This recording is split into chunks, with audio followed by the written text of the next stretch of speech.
Bill Schmedes here, owner and inventor of the Impact Press Training Iron. We're going on to the next day of our training, which is our final day of training. Now, we've talked about the off-the-ball exercise. We've talked about the first drill, allowing you to hit golf balls where we go shaft parallel to club head down. We then followed that up with the lead arm parallel, about a half backswing, to shaft parallel. And now we're going to start to make a full swing as if you were playing. We want to preference this though in telling our golfers that if you are struggling at all with contact or start direction of your golf ball, let's not quite get to this lesson yet. Let's go back. Let's build you up slowly with some of the other exercises so that then when we get this club in our hand again, or your own golf club, you're going to be able to start improving how you deliver the club into the golf ball, so that not only are we going to improve our ball flight, but we're also going to hit the golf ball a lot further.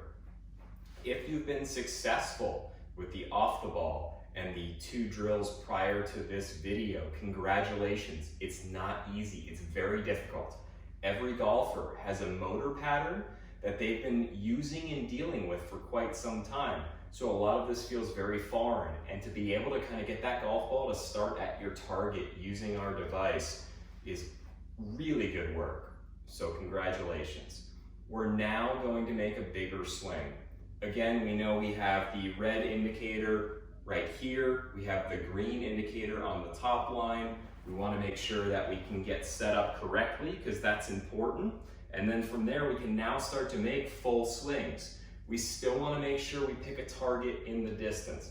Now, if you're doing this correctly for the majority of golfers, you're actually going to start to see a little bit more of a right to left draw for the right-handed golfer, which is a good thing. The average golfer typically struggles and fades the golf ball a little bit too much. So this is going to be a really good session for those that are looking to improve their ball flight and see a little bit more of a draw. Now, I'm going to get set up correctly.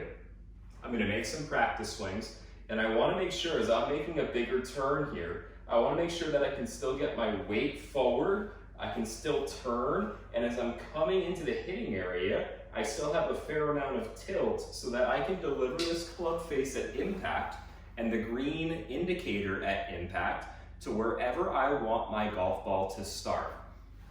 If, when we're making these bigger swings, we start to get a little lackadaisical with how the body works, the hands and the forearms are not going to work efficiently, and we're not going to be able to control the club face. So that's really important.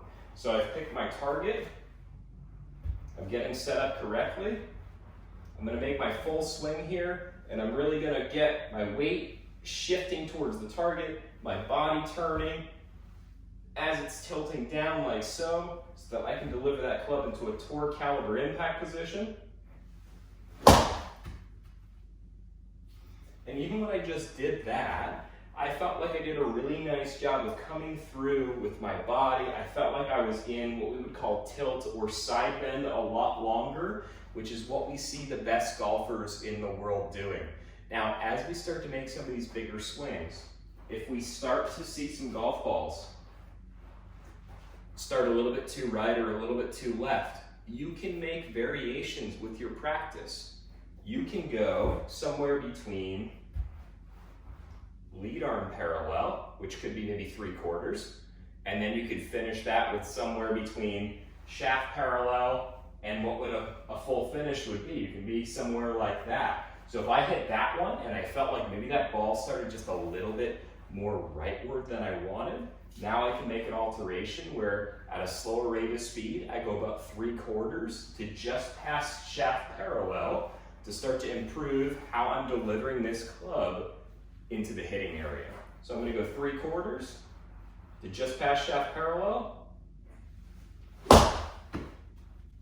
And that golf ball felt just as solid as the one before, but you could probably see in the video the ball started more down the line for where my target would be. So it's really important that when we're practicing, we need to be diligent on paying attention to where the golf ball is starting, because in golf, that's everything.